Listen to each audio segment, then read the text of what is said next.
Arsenal, for the first time in 14 years, have given us a European night that we can celebrate. A European night that we can genuinely enjoy. Now, of course, there's going to be bigger tests ahead, but this win was so important for many different reasons, many that we will touch on this video. But how exciting is it to be in the Champions League quarterfinals? A very long time since we've been able to say that, so let's enjoy it. The teams that we can come up against: Barcelona, Bayern Munich, Man City, PSG, Real Madrid, and of course there's a couple of games left to be played this evening before we can speak about a couple of the other teams. But let me know your thoughts. If you could choose one of these teams for Arsenal to play in the next round, let me know your choices. I've got an interesting choice that maybe most people wouldn't expect, and maybe for different reasons as well. I'm going to get into that. But before we do, if you enjoy this type of content, just do me the favour and give me a thumbs up on this video. So what a game that was last night. Let me know your thoughts on that game. How nerve-wracking was that? It was kind of one of them games where the emotions was up and then it was down and then it sort of went to extra time and I was thinking, right, we're bound to score in extra time. But,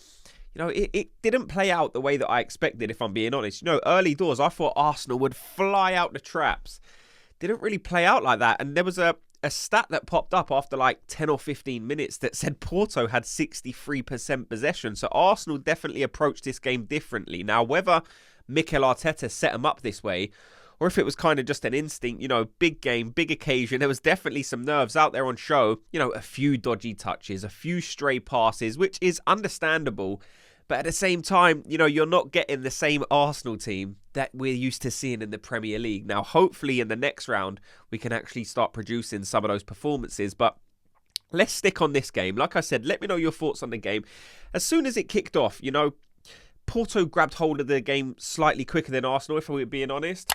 Arsenal wasn't pressing very high. They seemed to just see what Porto was going to do. You know, the narrative going into this game was that Arsenal was going to be straight on the front foot and Porto were going to sit low, you know, hold a low block and try and catch Arsenal on the break. But it wasn't that way at all. Porto played in this game way more than they did even at their stadium, which was a shock. You know, they came away from home and they was actually looking to get on the ball, looking to progress forward, actually sitting fairly high up, which me and not many of you, maybe you did, let me know, but I didn't expect Porto to play like this. I never expected it to be an easy game by any stretch, but, you know, this isn't Porto. I mean, maybe they've gained some confidence because, like we said in the pre-match video, they have been playing well recently. They got some good performances. They beat Benfica first in the table 5-0. Maybe they're playing with that kind of confidence, and that was definitely on show in the game. Now, after 10 or 15 minutes, I think the roles reversed. Arsenal grabbed hold of the game. There was some good performances in there. And then Arsenal's line did naturally, you know, start to move further up the pitch. And Arsenal kind of, you know, played most of their stuff in Porto's half. Now, they were still very difficult to break down. All of our play seemed to be going on the right-hand side. Trossard seemed to be very isolated at times. We couldn't really get Declan Rice even into the game as much as I maybe would have hoped. Seemed to be there was a lot of play going through Saka, Odegaard, Ben White, Jorginho, sort of creating a triangle. Sometimes they was creating a four on that right hand side. But I would have liked to see maybe the play maybe spread over to the left hand side slightly more, because when it did, as we saw with a goal, absolutely brilliant. Martin Odegaard, absolute wizard, a moment of brilliance. When he received the ball, played the 1-2 with Trossard, and that touch, not only to beat the first man, but you know, the second Porto defender started to close him down, but the little shimmy just to buy him a second of time, just so when Trossard was making that run, he could not only just wait for him to be in the perfect position, but he just moved it past the Porto defender just enough to open up the tiniest of gaps, and he really did have to thread it through the eye of a needle to make that pass to Leandro Trossard, who controlled it beautifully and with confidence and with composure slotted it through the legs of Pepe into the far corner of Diogo Costa's net. A very good goalkeeper beaten by a very good goal. Very well worked goal. Odegaard and Trossard deserve massive props. But like I said, brilliant finish from Trossard, but Odegaard absolutely made that goal. And after that goal, you know, maybe Arsenal did gain in some confidence. We didn't really press them as much as we have seen in Premier League games. Now, for me, Odegaard was absolutely all over the pitch. If you're looking at who done the most miles in that game, you don't have to look any further. I don't even have to look at the stats, but I can tell you it was Martin Odegaard.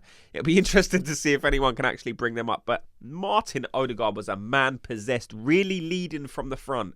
And he so nearly got his goal in the second half, but it was chalked off. And then after that point, it's kind of, Porto did have some good chances in this game as well. It's not like it was all one-way traffic.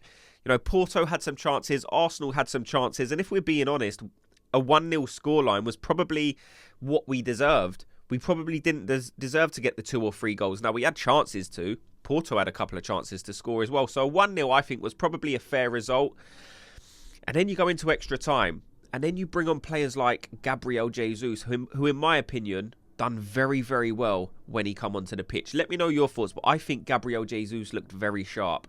Looked a nuisance from the get-go. We talked about before the game how much confidence Gabriel Jesus usually plays in the Champions League, plays with in the Champions League. And he was immense in this game. But the game sort of petered out, finished 1-0, and then we go to penalties. And at that point, it's a toss-up. You're thinking, no, because we know what happened last season. We go to penalty shootouts in a European competition against a Portuguese team, and we're left in tears. Sporting beat us last year on penalties.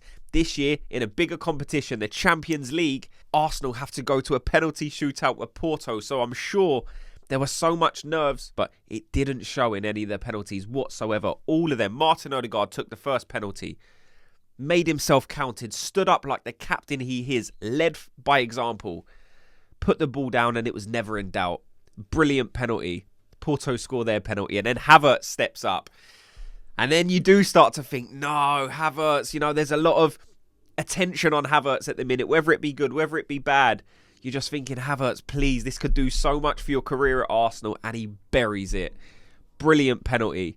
And then Porto miss. And then the big one comes up and Bukayo Saka steps forward when needed. We know what happened with Bukayo Saka in a similar position at the Euros. He missed his penalty, but it just shows how much Saka has grown. It just shows the confidence that Saka has. The self-belief that Saka has, steps up and blasts it. Fantastic penalty. The keeper didn't even move. It had that much venom struck in it. And then Declan Rice steps up, and I was never in doubt with that Declan Rice penalty.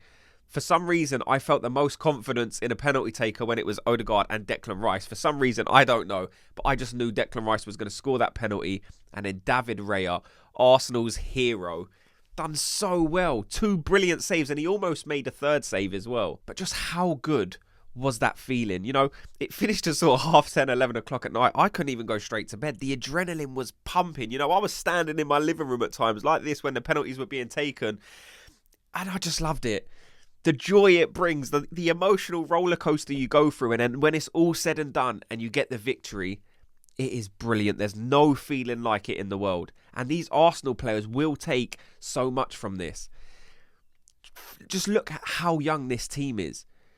We are one of the youngest teams in the Premier League, and now we have the experience of not only going to the quarterfinals of the Champions League, we have experience of beating a decent team in penalties. So that's just another feather in the cap to all these young players to take forward. So impressed with so many of their performances. Maybe some shaky performances as well. Our defenders in particular, I think Kiwior done very good. Ben White maybe done very good. Our centre-backs, Gabriel was quite good. But for some reason, Saliba in this game maybe come across to me like he was fairly nervous. Let's be honest, there was a couple of misplaced passes, a couple of times where he controlled the ball where maybe he would bring it down quite naturally, but it was bobbling very high and he just couldn't seem to get it under control. Now, I'm not saying he had a bad game. I'm just giving you my emotions at the time. I was feeling the nerves because it seemed to me like some of the players were playing with nerves at times. And I want to hear people's opinions on this. Who was your man of the match? They gave it to David Raya, and you can absolutely understand why, because he was the Arsenal hero. But if I'm just looking at the 90 minutes or 120 minutes of gameplay, Martin Odegaard, for me, was outstanding. Like I said, a real captain's performance, really led from the front.